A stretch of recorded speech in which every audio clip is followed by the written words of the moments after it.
remembering Christ through communion. Hallelujah. So ato ang hinumduman ang mga nabuhat ni Jesus Christ long time ago, way back 2,000 years ago mga igsoon. So ang purpose mga igsoon nganong ato kininggihandom kanunay ang panagtigom. Communion means fellowship. No? Fellowship, panagtigom, o mo ni ang pinaka rason mga igsoon nganong matag Domingo nagtigom ta dinhing dapita aron nga ato ang i-proclaim ang pagkamaayo sa atong buhi nga Dios. Hallelujah. Do ang atong lawas usahay mo give up, pero ang espiritu nga gilig-on sa Dios nagpabilin o nagpadayon. Hallelujah. Natay mga ups and downs, natay mga pagsulay nga naengkwentro mga igsoon. Hallelujah sa tibuok natong kinabuhi sa tibuok semana, pero ang Ginoo wala pod nihunong sa pagpamuhat sa matag usa-usa, sa matag pamilya mga igsoon. So let us always yield. Ato lang yung itugyan sa Ginoo ang tanan mga igsoon. So karon ato ang hisgutan kabahin sa tulo ka mga butang mahitungod sa pag-fellowship, sa panagtigom, paghinumdom sa gibuhat ni Jesus Christ 2,000 na katuig ang milabay. Ang una din mga igsoon mahitungod kini siya sa paghandom, no? Paghandom sa gibuhat sa Ginoo sa atong mga kinabuhi. Magisgot o nalangkob sa atong kaluwasan. Kay mo magid ni ang purpose sa Ginoo nganong gihimo ni ang tawo nung gipadad-an tag manluluwas, gipadad-an tag savior sa Dios tungod kay di gyud ta makaluwas sa atong kaugalingon. O pinaagi niini mga igsoon as what Jesus Christ said, na remember this, no? Hinumdumi kini. No?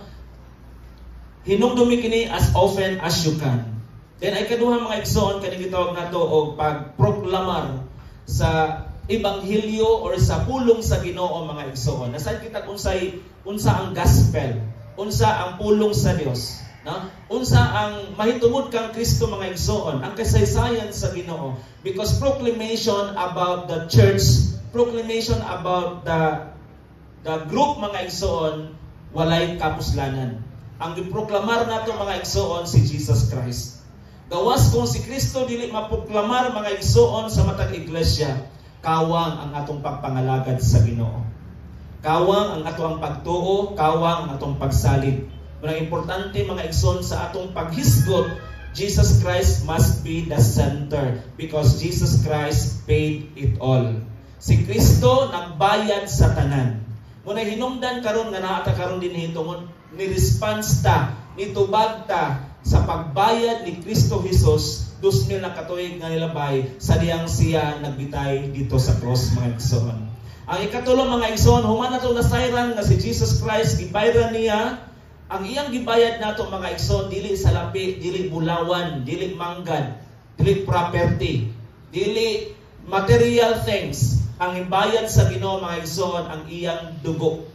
Ipaagas dito sa cross sa Kalbaryo mga igsoon. Muna nga sa atong kinabuhi na atay gitawag nato examination. Susihon nato.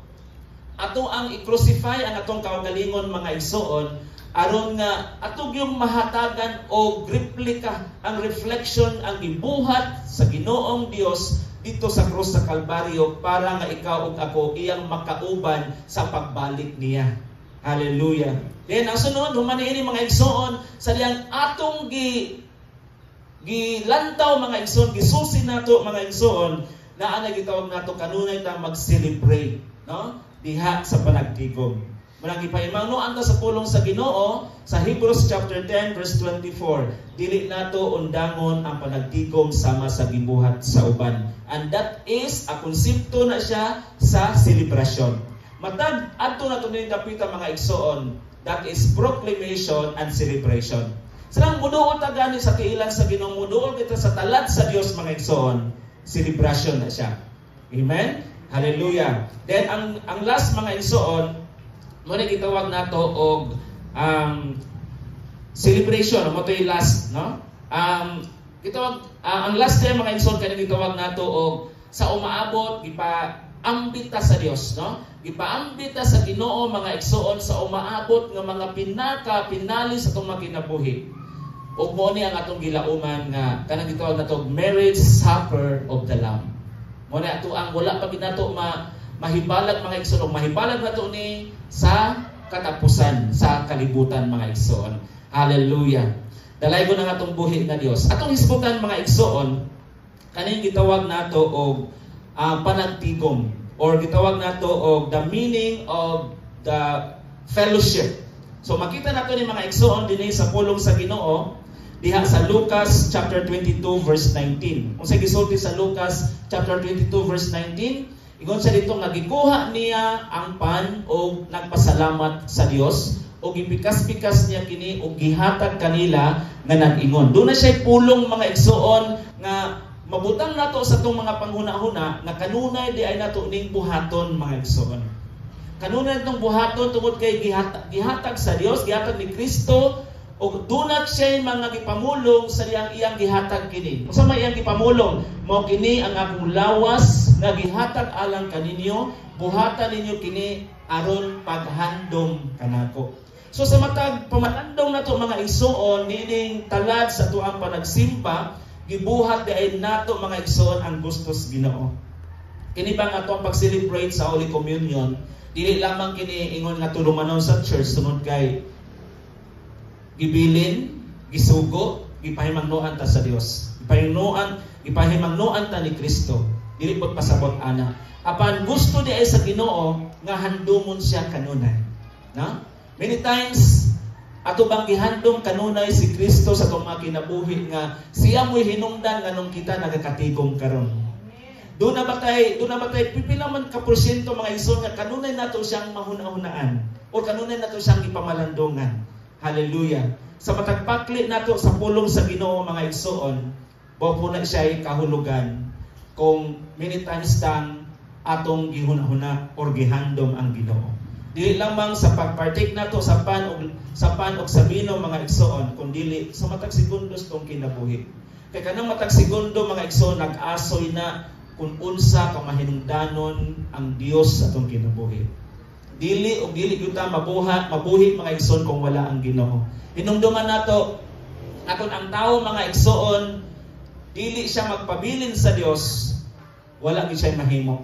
Apan ang Ginoo mga igsoon bisag walay tawo, bisag walay taong modayeg kaniya, bisag taong walay mosalig kaniya, bisan walay tawo nga muduol kaniya, magpabilin gihapon siyang Dios.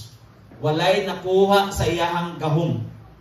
Walay nakuha sa iyang gahom mga igsoon. Kundili pabilin siya nga powerful. Pabilin siyang gamhanan bisag walay musimba niya.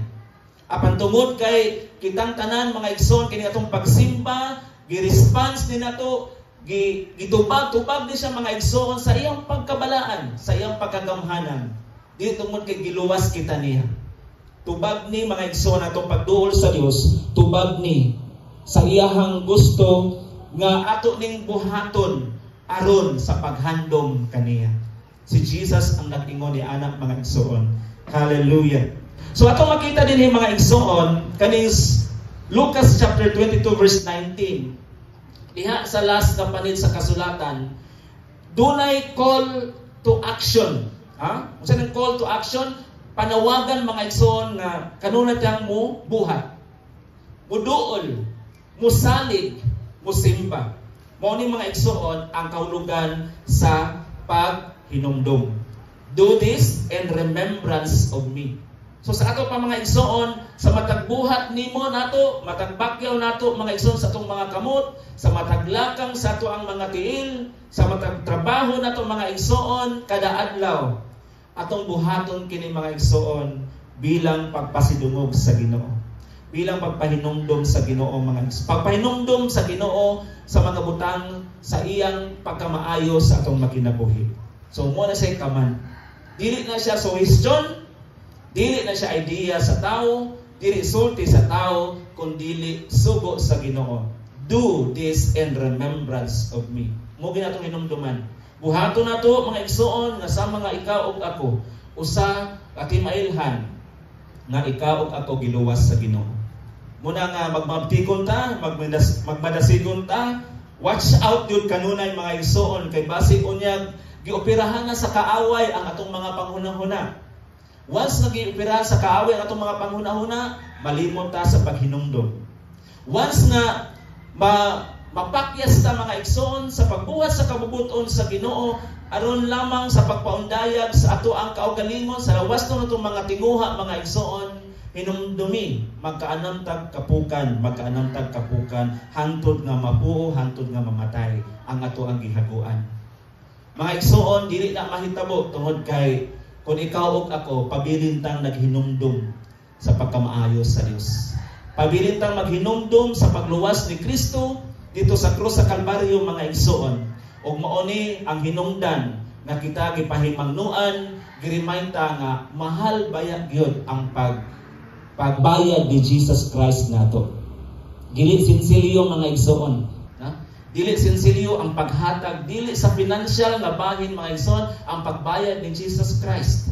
Life is the precious gift that God has given to us. Ang kinabuhi mo ni siya'y bulawan, mo ni siya'y precious pililhon mga igsoon nga pwede nato nga ma-inherit ni Jesus Christ.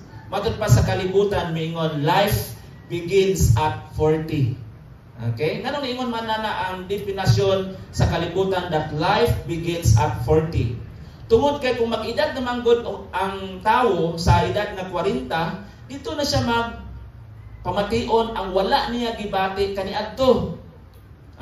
Ang wala niya gibati kaniadto nga magsakit na iyang hawak, gikan sa teenager pa siya, diha sa 39 ka na ganin 38, 37, 38, 39, warning na gani na. Mingon na kanya nga, gaidad pa kong gising hangtod sa 20, huwag man ako dibatida. Pero nakabot ang 38, murag halap-halap naman ako ang pananaw. Unya, halap-halap yung pananaw di ay mga igsoon, yung ipasangilan nga, ay hapit naman di ay kumakwarinta. Kaya mingon pa sila nga, life begins at 40. Pero ang tinuod di ay mga igsoon, yung halap-halap yung pananaw kay, kulang di siya kaon. No? Kulang siya kaon, naghalap-halap yung pananaw. Bisan ako gani, dili ko kakaon gani, tuyuon akong di ko mukaon kay, murag karon bakasyon, masinag kabugat akong tiyan, murag gani, jaging-jaging ginagmay, kaon po dinagko. Unsa pa ingon, di ba?